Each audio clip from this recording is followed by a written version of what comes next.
வணக்கம். இன்றைக்கி இந்த வீடியோவில் ரொம்ப சிம்பிளான ஒரு மாடல் ப்ளவுஸு எல்லாருமே ஈஸியாக தைக்கிற மாதிரி நான் வந்து தச்சு காமிச்சிருக்கேன். பிகினர்ஸ்க்கு ரொம்பவே யூஸ்ஃபுல்லாக இருக்கும் அப்படிங்கிறதுனால நான் அந்த மாடல் வந்து அப்லோட் பண்ணியிருக்கேன். இப்போ வந்து முதுகு பக்கத்தில் லைனிங்கும் நல்ல கிளாத்தும் நான் கட் பண்ணி எடுத்து வச்சுருக்கேன். இதில் தேவையான அகலம் உயரம் எல்லாமே நான் மார்க் பண்ணியிருக்கேன். அகலம் வந்து 2.25 இன்ச்சு மார்க் பண்ணியிருக்கேன். உயரம் 9 இன்ச்சு மார்க் பண்ணி பாக்ஸ் வரைஞ்சி விட்ருக்கேன். இப்போ இந்த மாதிரி நெக்கில் மேலேருந்து கொஞ்சம் உள்பக்கமாக வளைவு வந்து அப்படியே ஒரு 1.5 இன்ச்சுக்கு மேலே வெளிப்பக்கமாக ஒரு 1/4 இன்ச்சு நல்லா கார்னர் மாதிரி நீட்டி அப்படியே வந்து கீழே வளைச்சி கொண்டு வந்து முடிச்சிருக்கேன். இப்போ அதுக்கு வெளிப்பக்கமாக ஒரு 1.25 இன்ச்சு அளவுக்கு நான் வந்து இந்த மாதிரி டேப் வச்சு அளந்துட்டு அதுக்கேற்ற மாதிரி மார்க் பண்ணி விட்டுருக்கேன். இப்போ இந்த அளவுகளை வந்து கட் பண்ணிக்கிடலாம். இந்த நெக்கு வந்து கட் பண்ணிவிட்டு அதில் ஒரு சின்ன துண்டு வருது பாருங்கள், இதை ஒரு பக்கம் எடுத்து வச்சுக்கிடலாம். இப்போ வந்து நல்ல கிளாத்தில் கட் பண்ணி எடுத்துருவோம். இப்போ வந்து நம்ம நல்ல பக்கத்துக்கு மேலே லைனிங்கை வச்சுட்டு கழுத்தில் 1/4 இன்ச் அளவுக்கு தையல் போட்டு அந்த கார்னர்லாம் நிறுத்தி அது வளைவுகளுக்கு ஏற்ற மாதிரி கொண்டுட்டு வந்து தையல் போட்டு முடித்ததுக்கப்புறமா அந்த வளைவுகள் வர்ற இடத்துல எல்லாமே நம்ம வந்து சின்ன சின்ன கட் கொடுத்துட்டு நம்ம நார்மலாக திருப்புவோம் பாருங்க, அதே போல் திருப்பிக்கிடலாம். கேன்வாஸ் இல்லாமல் ரொம்ப ஈஸியாக எப்படி தைக்கலாம் அப்படிங்கிறத இந்த வீடியோவில் வந்து காமிச்சிருக்கேன். நீங்கள் வந்து கேன்வாஸ் வச்சு தைக்க விருப்பம் இருந்தாலும் கேன்வாஸ் வச்சு கூட தைச்சிக்கிடலாம். இப்போ வந்து கட் பண்ணி விட்டாச்சு. இதை அப்படியே வந்து திருப்பிக்கிடலாம்.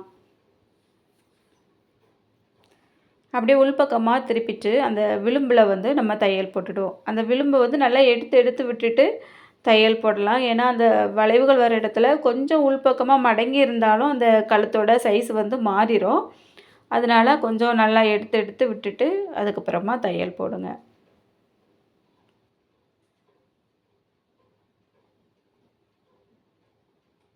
இந்த கிளாத்தோட கலரில் பார்த்திங்கன்னா வீடியோவில் ரொம்ப மங்கலாக காமிக்குது. அதனால் நான் அப்பப்போ லைட்டும் போட்டு உங்களுக்கு எடுத்துகிட்ருக்கேன். வீடியோ வந்து கொஞ்சம் தெளிவில்லாதது போல தான் தெரியுது. எந்த இடத்துலையாவது தையல் தெரியலை அப்படின்னா கொஞ்சம் அட்ஜஸ்ட் பண்ணிக்கிடுங்க. இப்போ அப்படியே வந்து திருப்பிட்டு லைனிங் பக்கத்தில் நம்ம வந்து சுற்றி தையல் போட்டுட்டு அந்த லைனிங்கை விட்டு வெளிப்பக்கமாக நிற்கக்கூடிய கிளாத் எல்லாமே கட் பண்ணி எடுத்து வச்சிடலாம்.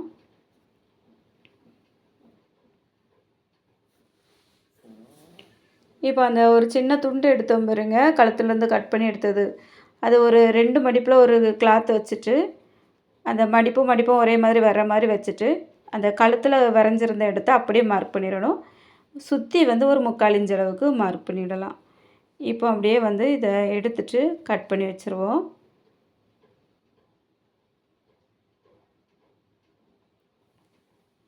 அந்த பீஸை வந்து நம்ம ஒரு க்ரீன் கலர் கிளாத்தில் தையல் போட்டு எடுத்துடலாம். இந்த மாதிரி வந்து இதை வச்சுட்டு சுற்றியுமே தையல் போட்டு எடுத்து விடுவோம். தையல் போட்டு எடுத்துகிட்டு இந்த லைனிங்கோட பீஸுக்கு எக்ஸ்ட்ரா இருக்கக்கூடிய கிளாத் எல்லாமே கட் பண்ணி எடுத்துடலாம்.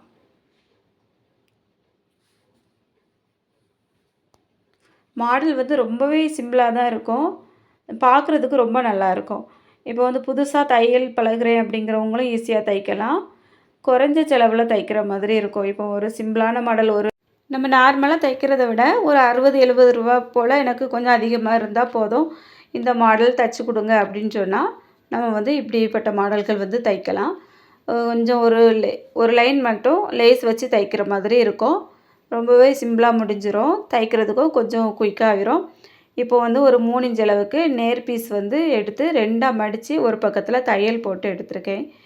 இப்போ ஒரு பக்கத்தில் ஊக்கு வந்து நல்லா மாட்டி விட்டுட்டு அப்படியே அந்த கிளாத்துக்கு உள்பக்கமாக கொஞ்சம் கொஞ்சமாக நவட்டி கொண்டுட்டு வந்தோம் அப்படின்னா இந்த பிசுறு எல்லாமே உள்பக்கமாக போயிடும்.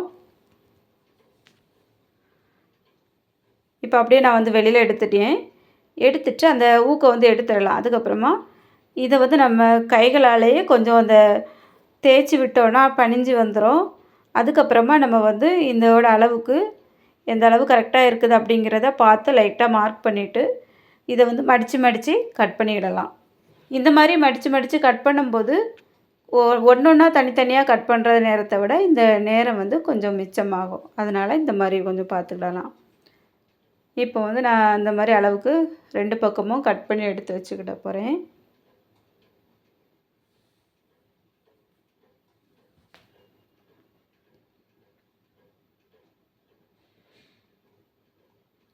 இப்போ பாருங்கள், எல்லா பீஸும் கட் பண்ணி எடுத்துட்டேன். இந்த அளவுக்கு தேவைப்படாது. இருந்தாலும் கொஞ்சம் எக்ஸ்ட்ரா இருந்தாலும் பிரச்சனை இல்லை அப்படின்ட்டு நான் அப்படியே கட் பண்ணி எடுத்து வச்சுட்டேன். இப்போ இந்த பீஸில் அந்த சின்ன பீஸை வச்சுட்டு 2 சைட்லேயும் ஒரு 1/4 இன்ச் அளவுக்கு கிளாத் விட்டுட்டு அதுக்கு உள் பக்கமாக நான் இதை வந்து வச்சு தைக்க போகிறேன். மேலேருந்து கொஞ்சம் நெருங்கி வர்ற மாதிரியே வைக்கலாம். ஏன்னா இது கீழே வந்து கொஞ்சம் அப்படி விரிஞ்சு வரும் பாருங்கள், அந்த இடத்துல வந்து இந்த மாதிரி இந்த கிளாத் வந்து கொஞ்சம் இடைவெளி இருந்த மாதிரி இருக்கும். அது ஒன்றும் பிரச்சனை இல்லை. மேலே வந்து அப்படியே ஒன்று போலயே சேர்ந்து வர்ற மாதிரி வைங்க. இதை விடையே நம்ம நெருக்கி வச்சா நல்லா இருக்காது. அதனால் இந்த மாதிரி ஒட்டி வர்ற மாதிரி வச்சுட்டு உங்களுக்கு இந்த பக்கமும் எந்த அளவு மார்க் பண்ணியிருக்கோமோ அதுக்கு ஒரு 1/4 இன்ச்சுக்கு உள்பக்கமாகவே முடிச்சுக்கிடுங்க. மொத்தம் ஒரு 7 பீஸ் வச்சு தான் தைச்சிருக்கேன். அடுத்தது அடிப்பக்கமாக தைக்கும்போது பாருங்கள், நம்ம வந்து அந்த கிளாத்தை நல்லா இழுத்து வச்சு தைச்சிடக்கூடாது. கொஞ்சம் ஒரு விரல் அளவுக்கு லூஸ் இருக்கிற மாதிரி இந்த கிளாத்தை வந்து லூஸாக விட்டு விட்டு அப்படி தைச்சிட்டு வாங்க. அப்போ தான் இந்த மாடல் வந்து கடைசியில் தைச்சி முடிக்கும்போது கொஞ்சம் நல்லாயிருக்கும். இழுத்து வச்சு தைச்சிங்க அப்படின்னா சுருக்கடிக்கிற மாதிரி இருக்கும். அதனால் இதை வந்து லூஸ் விட்டு அப்படியே இன்னொரு தையல் போட்டு எடுத்து வச்சுவிடலாம்.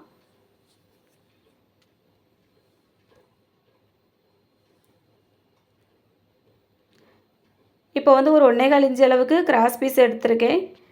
அதை ஒரு பக்கத்தில் மடித்து அடிச்சுக்கிட போகிறேன். இப்போ இந்த பீஸுக்கு மேலே பிசுறு இருக்குது பாருங்கள், இந்த இடத்துல நான் மேல் பக்கத்தில் வச்சு அந்த கிராஸ் பீஸை தைக்கிறேன். நம்ம வந்து வேறு மாதிரியும் தைப்போம். ஆனால் இது வந்து இப்போ இந்த பிசுறுலாம் இருக்கிற இடத்துல நம்ம எப்படி தைக்கிறது அப்படிங்கிறது, மேலே வந்து நல்ல பக்கத்தை வச்சுட்டு 1/4 இன்ச் அளவுக்கு தையல் போட்டுட்டு அப்படியே மறுபடியும் உள் பக்கமாக திருப்பிட்டு அந்த பைப்பிங் வந்து தைச்சி விட்டுறலாம்.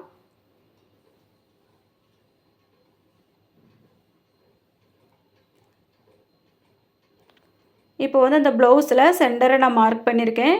இந்த சின்ன பீஸையும் மடிச்சுட்டு சென்டர் தெரிகிற மாதிரி மார்க் பண்ணி எடுத்து வச்சுருக்கேன். இப்போ இதை வந்து நம்ம ஜாயின் பண்ணணும். எடுத்திருந்த அளவுகள் வந்து சரியாக இருக்குதா அப்படின்ட்டு இன்னொரு முறை கூட செக் பண்ணிவிட்டு ஒரு 2 3 இடத்துல பின் போட்டு வச்சிட்டிங்கன்னா இது கொஞ்சம் விலகி போகாமல் இருக்கும். பின் போட்டு வச்சதுக்கு அப்புறமாவும் ஒரு துண்டு எடுத்து வச்சுருந்தோம் பாருங்கள், அதை வச்சு கூட நீங்கள் ஒரு டைம் செக் பண்ணி பார்த்துடுங்க.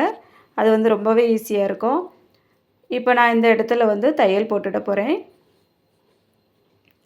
நல்ல ஒரு லாக் தையல் போட்டுட்டு ஆரம்பிங்க. ஏன்னா அந்த துண்டுலாம் நம்ம ஜாயின் பண்ணும்போது நீங்கள் சும்மாவே அப்படி தச்சு கொண்டுட்டு வந்துட்டிங்கன்னா முதுகில் வந்து டைட்டாக துணி உடுக்கும்போது சீக்கிரமாக பிரிஞ்சிரும். அதனால் எப்போவுமே நல்லா லாக் தையல் போட்டு ஒரு தையலுக்கு கூட ஒரு தையல் கூட இந்த இடத்துங்களில் போட்டுட்டு நீங்கள் வந்து முடிங்க, பிரச்சனை இல்லை. இப்போ வந்து இந்த பின்னெல்லாம் எடுத்துட்டேன். இனி இதுக்கு மேலே வந்து நம்ம ஒரு லேஸ் வச்சு தைக்க போகிறோம். இப்போ நான் வந்து இன்றைக்கி க்ரீன் கலரில் தான் லேஸ் எடுத்திருக்கேன். இந்த கழுத்தில் ஒரு 1/4 இன்ச்சுக்கு வெளிப்பக்கமாக நான் வந்து இந்த லேஸை வச்சு தைக்கேன். அப்போ வந்து கொஞ்சம் பார்க்குறதுக்கு ஒரு பைப்பிங் டைப்பில் இருக்கும். நான் வந்து நிறைய லேஸ் வச்சு தைக்கிற வீடியோக்கள்லாம் இந்த மாதிரி தான் காமிச்சிருப்பேன். ஏன்னா நான் எப்போவுமே இந்த மாதிரி தான் தைப்பேன். விளிம்பில் தைக்கிறத விட நம்ம வந்து கொஞ்சம் வெளிப்பக்கமாக தைச்சோம் அப்படின்னா நம்ம வந்து உடம்புல அந்த லேஸ் பட்டு உறுத்தாமையும் இருக்கும். அதனாலே நான் அதிகமாக வந்து இந்த மாதிரி தைப்பேன்.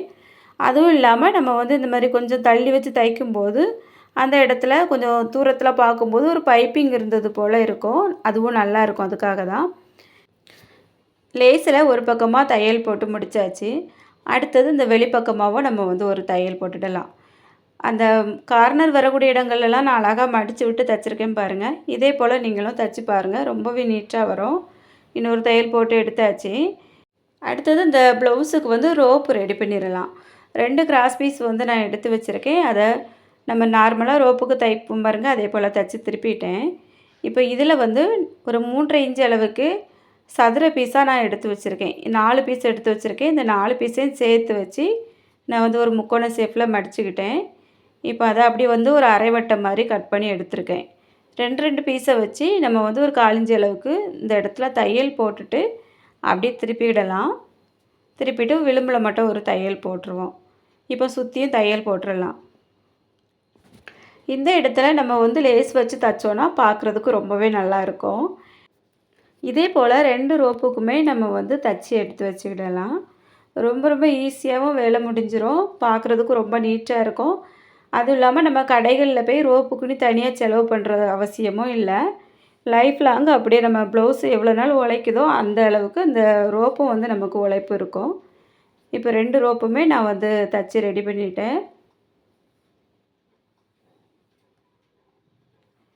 இதை வந்து நம்ம ப்ளவுஸில் வச்சு தச்சிடலாம். ஷோல்டருக்கு கீழ் பக்கத்தில் வந்து ஒரு 2 1/2 இன்ச்சு இறக்கத்தில் வச்சு 2 பக்கமும் நான் இதை ஜாயின் பண்ணிட்டேன். அடுத்தது இந்த முதுகு பக்கத்தை நம்ம வந்து எப்பவும் மடித்து தைப்போம் பாருங்கள், அதே போல் மடித்து தைச்சிட்டு 2 பக்கமும் டாட் பிடிச்சிடலாம். இப்போ வந்து ஊசியில் நூல் போட்டு எடுத்து வச்சுருக்கேன். இந்த ரெட் கலர் பீஸ் இருக்குது பாருங்கள், இதில் சென்டர்லேருந்து நான் அடிப்பக்கத்துலேருந்து குத்தி எடுத்துட்டு 2 பக்கமும் இந்த 2 3 தையல் போட்டு நல்லா சுருக்கி எடுத்தோன்னா ஒரு சாக்லேட் வடிவத்தில் வரும். இதில் வந்து நம்ம ஒரு கோல்டு கலர் பீடு வச்சு நல்லா தச்சுட்டு அடிப்பக்கத்தில் முடிச்சு போட்டு இப்படி ஒன்று ஒன்றா ஆரம்பித்து கொண்டுட்டு வர வேண்டியது தான். இந்த கிளாத் வந்து இந்த அளவுக்கு லூஸ் விட்டதுனால தான் இந்த மாதிரி நம்ம தைக்கும்போது சுருக்கம் இல்லாமல் இருக்கும். நீங்கள் வந்து நல்லா நிரப்ப பிடிச்சி தைச்சிட்டிங்க அப்படின்னா இந்த மாடல் தைக்கும்போது ரொம்ப சுருக்கு சுருக்காக தெரியும். இப்போவே லைட்டாக சுருக்கு தெரியுது பாருங்கள், ஆனால் இது வந்து உடுக்கும்போது சரியாயிரும். இன்றைக்கி இந்த வீடியோவில் பிகினர்ஸும் ஈஸியாக தைக்கிற மாதிரி சிம்பிளான மாடல் ப்ளவுஸ் பார்த்துருக்கோம். எப்படி இருந்ததுன்னு சொல்லி கமெண்ட் பண்ணுங்கள். இந்த வீடியோக்கு ஒரு லைக் பண்ணிடுங்க. நீங்கள் இன்னும் நம்ம சேனலை சப்ஸ்கிரைப் பண்ணாமல் பார்த்துட்டு இருந்தீங்கன்னா சப்ஸ்கிரைப் பண்ணிவிட்டு பக்கத்தில் இருக்க பெல் பட்டனே ஆன் பண்ணிடுங்க. அப்போ அடுத்தடுத்து அப்லோட் பண்ணக்கூடிய வீடியோஸ் எல்லாமே உடனுக்குடன் உங்களுக்கு நோட்டிஃபிகேஷன் வரும். வீடியோ பார்த்த எல்லாருக்கும் ரொம்ப ரொம்ப நன்றி. வணக்கம்.